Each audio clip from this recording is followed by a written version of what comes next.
Hello student, welcome to BIMT YouTube channel. बच्चे MBA second year का strategic management पढ़ रहे हैं हम लोग। ठीक है, नेक्स्ट टॉपिक है हमारे पास rules and techniques of strategic analysis. ठीक है, स्ट्रैटेजी एनालिसिस पढ़ा था हम लोगों ने, अब हम इसके टूल्स एंड टेक्निक्स पढ़ेंगे। ठीक है, तो बेटा हम लोग को पहले तो हम लोग स्ट्रैटेजी बनाकर चल रहे थे, स्ट्रैटेजी के अकॉर्डिंग बिजनेस कर रहे थे, लेकिन इनकेस अगर ऐसा होता है कि आपकी स्ट्रैटेजी फेल हो जाती है, फिर आपको अपनी उस स्ट्रैटेजी को क्या एनालाइज करने की जरूरत पड़ती है। तो आप स्ट्रैटेजी जो आपकी करंट में चल रही है उसे तो एनालाइज करेंगे, साथ में फिर आप अपनी वो सब क्या करेंगे, वो स्ट्रैटेजीज भी देखेंगे जो आपने पुरानी बना रखी है। ठीक है, जो आप पहले जिस हिसाब से चल रहे थे, फिर हो सकता है आप लोगों को स्ट्रैटेजी आप लोग चेंज करें, चॉइसेस चेंज हो आपकी स्ट्रैटेजी की। ठीक है, तो ये सब चीजें आज हम पढ़ेंगे। ठीक है, कि स्ट्रैटेजी को एनालाइज करने के लिए कौन कौन से टूल्स होते हैं आपके। तो बेटा बहुत सारे टूल्स होते हैं, तो उन टूल्स में आप लोगों को क्या क्या चीजें अप्लाई करनी पड़ती है। देखिए, पॉलिटिकल स्टेटस भी अप्लाई करना पड़ता है आप लोगों को, है ना, जो भी सिचुएशन चल रही है पॉलिटिकली, या फिर आपकी अपॉर्चुनिटी, स्ट्रेंथ, वीकनेसेस, ये सब चीजें, थ्रेट्स वगैरह सब चीजें आपको एनालाइज करनी है। ठीक है, स्ट्रैटेजी एनालाइज करने के लिए तो देखिए जरा पढ़ते हैं। There are many definitions, tools and techniques that can be applied to strategy analysis. If you do an internet search, you will find all sorts and options available. ठीक है, अगर आप लोग कह रहे हैं इंटरनेट सर्च करें तो बहुत सारे ऑप्शंस आपको अवेलेबल मिल जाएंगे। ठीक है, नेक्स्ट है the challenge is selecting the best approach to. जो चैलेंज क्या होता है कि बेस्ट अप्रोच आपको सिलेक्ट करना, बेस्ट टूल या बेस्ट टेक्निक सिलेक्ट करना आप लोगों की एक अच्छे बिजनेस अपॉर्चुनिटी के लिए ये चैलेंज होता है। मिल तो बहुत सारे जाएंगे वो कह रहे हैं। ठीक है, आगे देखते हैं।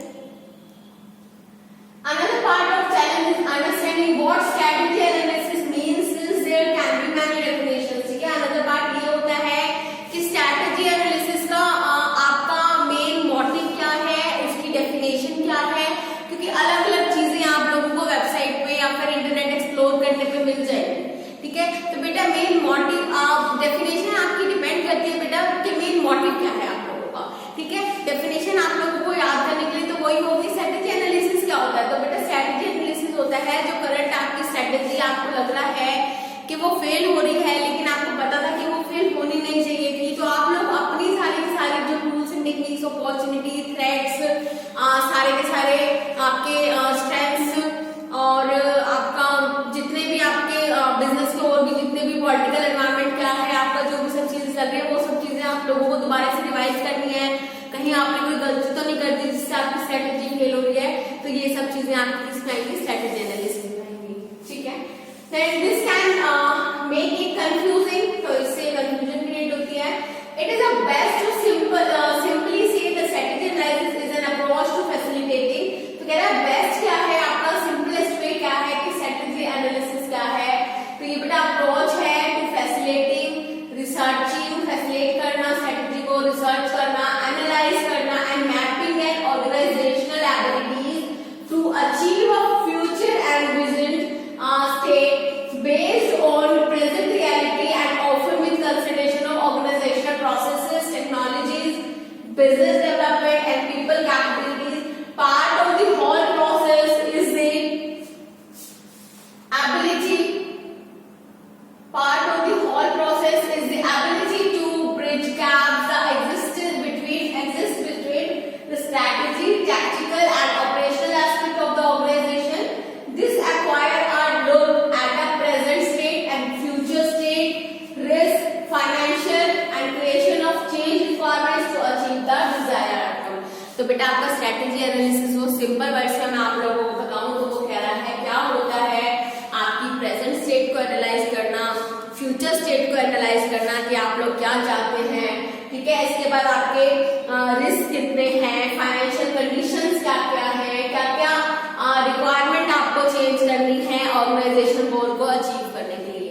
ये सब मिलकर आपका क्या बनाते हैं बच्चे, स्ट्रेटेजी एनालिसिस। ठीक है, अभी हम लोग स्ट्रेटेजी मैनेजमेंट पढ़ते आ रहे हैं ना पहले से। चलिए, it says even though the definition of strategy analysis varies, there is common thinking on the key planning requirements. So अब जब भी हम लोग स्ट्रेटेजी एनालाइज वैरी करते हैं तो कुछ कॉमन थिंकिंग पॉइंट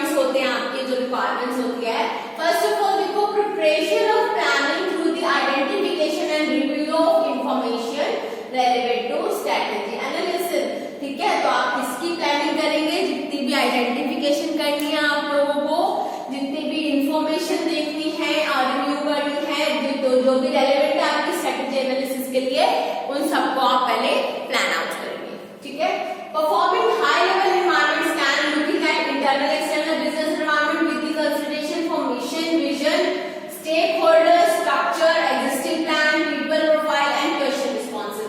तो आप क्या परफॉर्म कर रहे हैं बेटा? हाई लेवल एनवायरमेंटल स्कैन कर रहे हैं आप लोग। ठीक है, looking at internal external business environment, तो इंटरनल एनवायरनमेंट भी आप लोगों को देखना है बिजनेस का, एक्सटर्नल एनवायरनमेंट भी देखना है। ठीक है, विद कंसीडरेशन, और किस चीज को कंसीडर करना है आप लोगों को? मिशन को, कंपनी के विजन्स को, स्टेक होल्डर्स को। स्टेक होल्डर्स कौन होते हैं पता है आप लोगों को? जितना भी आउटसाइडर आपकी कंपनी में इंटरेस्टेड होता है, क्रेडिटर हो, डेटर्स हो, शेयर होल्डर हो, डिवेंचर होल्डर हो, प्रेफरेंस शेयर होल्डर हो, ये सब मिलकर बेटा आपके क्या कहलाते हैं? Stakeholder. क्या कहलाते हैं बच्चे? Stakeholder. ठीक है, तो आप किसको कंसीडरेशन में रखेंगे? आप एनवायरमेंटल स्कैन करते टाइम मिशन को, विजन को, स्टेक होल्डर्स को, आपकी ऑर्गेनाइजेशन का स्ट्रक्चर क्या है, एग्जिस्टिंग प्लान क्या है, पीपल का प्रोफाइल कैसा है, क्वेश्चन रिस्पॉन्सेस कैसे हैं, ये सब चीजें आप लोगों को स्ट्रैटेजी एनालाइज करते टाइम आपको की पॉइंट्स लेने हैं, या ये कीवर्ड्स ध्यान देने हैं, या फिर आप कह सकते हैं कि इन चीजों को तो देखना ही देखना है। ओके, चलिए आगे देखते हैं।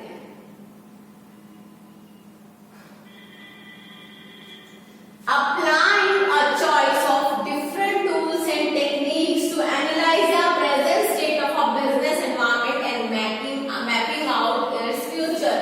ठीक है, present state, present business environment, सारे टूल्स वगैरह जितने भी एनालाइज करने हैं, और फ्यूचर को आपको मैपिंग करनी है, मतलब फ्यूचर आपको प्रिडिक्ट करना है, फ्यूचर आप लोगों को देखना है कि आपको कैसा चाहिए। ठीक है, चलिए सब कुछ ये दे रहा है। Some of the more common analysis tools and techniques include, first of all है VMOST। इसको आपको अंडरस्टैंड करना है, VMOST को फर्स्ट टूल है। तो V स्टैंड फॉर आपको विजन देखने हैं, M stand for missions, O stand for objectives, S stand for strategy and T stand for the tactical. ठीक है, तो ये सब चीजें जब आप देखेंगे तो आपकी ये सब चीजें कौन से टूल में स्टैंड करती है? VMOST में। ओके, तो देखिए, success is an organisation happen with top down और बॉटम डाउन अलाइनमेंट। ठीक है, सक्सेस ऐसी वो होती है ऐसी ऑर्गेनाइजेशन में, तो या तो ऊपर से शुरू होती है या फिर नीचे से शुरू। ठीक है, ऊपर से नीचे आती है या बॉटम से ऊपर की तरफ अलाइन करती है। ठीक है, it was recently reminded of when working with a client who stated that their tactical is not connected to the strategy. VMOST analysis is meant to have to make that connection. ठीक है, next है आपका SWOT। SWOT से तो सब आप लोग सब वो होंगे, सबको पता होगा SWOT क्या होता है। S stand for strength, W stand for weakness, O stand for opportunities and T stand for threats। याद रखना, VMOST का T stand for tactical and SWOT का T stand for threats। ठीक है, जब ये चार आपको चीजें पता चल जाएंगी तो आपको कोई नहीं रोक सकता है आपकी स्ट्रेटजी को सक्सेसफुल होने से। ठीक है, आपको अपनी स्ट्रेंथ पता है, तो बेटा आप स्ट्रेंथ आप लोगों को पता है तो उस पर आप लोग अच्छा और फोकस करें, है ना, उन्हें उन चीजों को बढ़ाएं क्योंकि आपकी उस पर स्ट्रेंथ है, आप अच्छी हैं उस चीज में। ठीक है, वीकनेसेस आप लोगों को पता है तो कोशिश कीजिए दूसरों के आगे वो ना आए, दूसरों को पता ना चले, जिससे कि आपका काम कोई ना रोक पाए। अपॉर्चुनिटीज अगर आप लोगों को पता चल जाए कि हमारे बिजनेस के आगे ये अपॉर्चुनिटी है, फटाफट उसे ग्रैब कर लीजिए। अदरवाइज जितने भी हमारे को दिक्कतें आ रही हैं, जितने भी बैरियर्स हम लोग फेस कर रहे हैं, ठीक है, वो सब चीजें अपने दूर कर लें। ठीक है, तो आपका SWOT stand for the standard analysis tool है ये। ठीक है, define the strength, weakness, opportunity and threats. Strengths and weaknesses are internal to the organisation. ठीक है, स्ट्रेंथ और वीकनेस आपकी क्या है? इंटरनल है। ठीक है, इंटरनल चीजें जितनी भी होती है उन्हें का ऑर्गेनाइजेशन के लिए हैंडल करना बहुत इजी होता है। ठीक है, और अपॉर्चुनिटी और थ्रेट्स आपके कैसे फैक्टर्स हैं बेटा?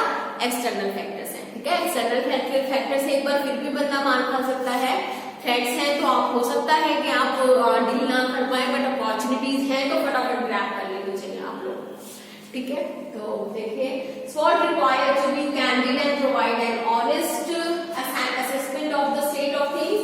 It forces you to create a dialogue with stakeholder to get different viewpoints and eventually you focus on the key issues.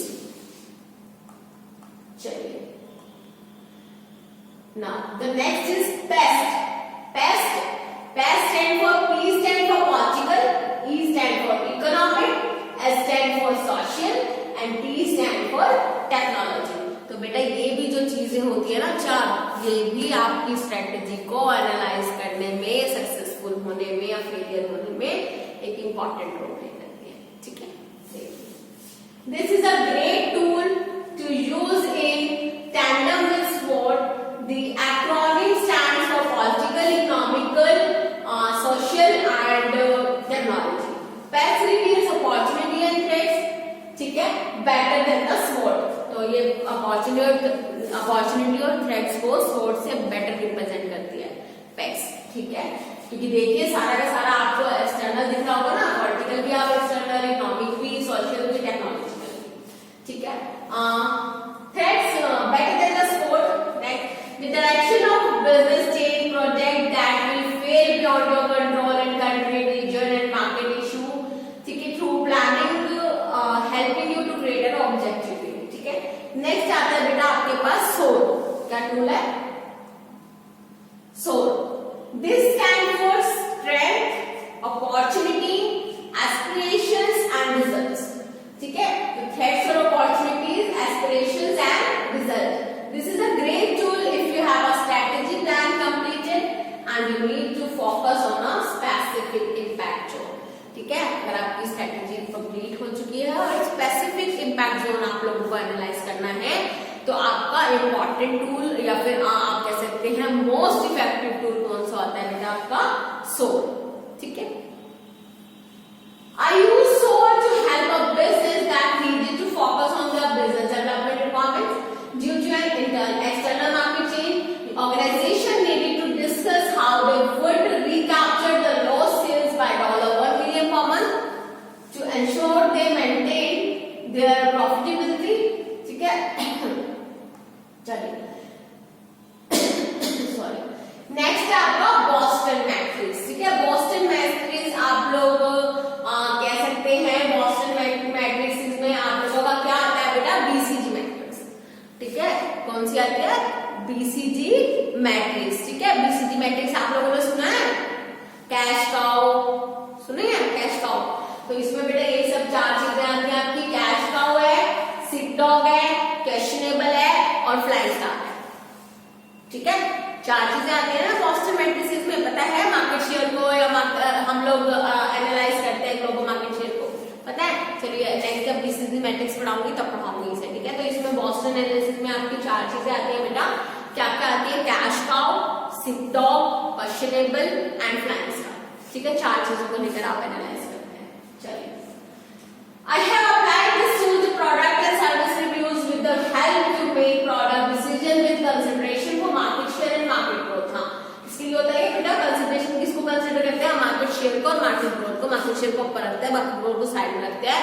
तो हाई लो वो बनाते हैं हम लोग ब्लॉक्स. ठीक है, तो जो दोनों चीजें जहां पर हाई होते हैं कैश का होता है, तो इस तरह से बनेगा. देखिए नेक्स्ट में आप लोगों को मैं लेक्चर में BCG मैट्रिक्स जब पढ़ाऊंगी वहां पर आप लोगों को दिखा दूंगी. ठीक है स्टूडेंट्स, चलिए. But it has no predictive value, does not consider the environment and you need to be careful with your assumptions. It does for decisions on your present offering and whether it makes sense to maintain and enhance those offering. For example, maybe you are holding on to a business product and you love, but it's really a sick dog and maybe there is a cash cow in your business that you are not optimizing. A decision has to be made. ठीक है, next देखिए quarter 5 courses. Quarter 5 courses मैंने आपको detail में पूरा का पूरा एक इस पे लेक्चर दिया है, उसको देख लीजिएगा. ठीक है, फिलहाल मैं इसे बता देती हूँ आप लोगों को. ठीक है, क्वार्टर 5 कोर्सेज में 5 कोर्सेज वो लोग क्या करते हैं आपकी डिस्कस करते हैं. ठीक है, हैं तो उस चीजों को आप लोगों को कस्टमर की बार्गेनिंग पावर को, सप्लायर की बार्गेनिंग पावर को, वो कहते हैं कि बहुत सारी चीजें होती हैं जो आपके डिपेंड करती हैं आपके मार्केट शेयर को इंक्रीज एंड डिक्रीज करने में, ठीक है। This will help to understand where your business power lies in terms of present competitiveness and future position strength. It forces you to analyse the bargaining power of supplier and customer. आपको force करते हैं customer की और भी supplier की भी bargaining power पे, ठीक है। The threats to new entrants and substitutes and competitive rivalry in your marketplace, ठीक है। Using this tool helps to understand the balance power of and to identify areas of potential profitability. According to Porter, this model should be used at the line of business level, ठीक है। Next आपका maturity model है, या आपका उसमें आएगा root cause model है। तो रूट कॉज मॉडल आप लोगों को नाम से ही पता चल रहा होगा बेटा कि हम लोग जितने भी कारण हैं जो रूट है उनका, उन सब चीजों का पता लगा ले रूट कॉज मॉडल में। तो ये सब चीजें हैं आपकी जो आपकी क्या है बेटा टूल्स फॉर, क्या है tools and techniques for strategy analysis. Okay student, इतना टफ टॉपिक नहीं है बेटा, पढ़ लीजिएगा। Okay, thank you, that's all for today.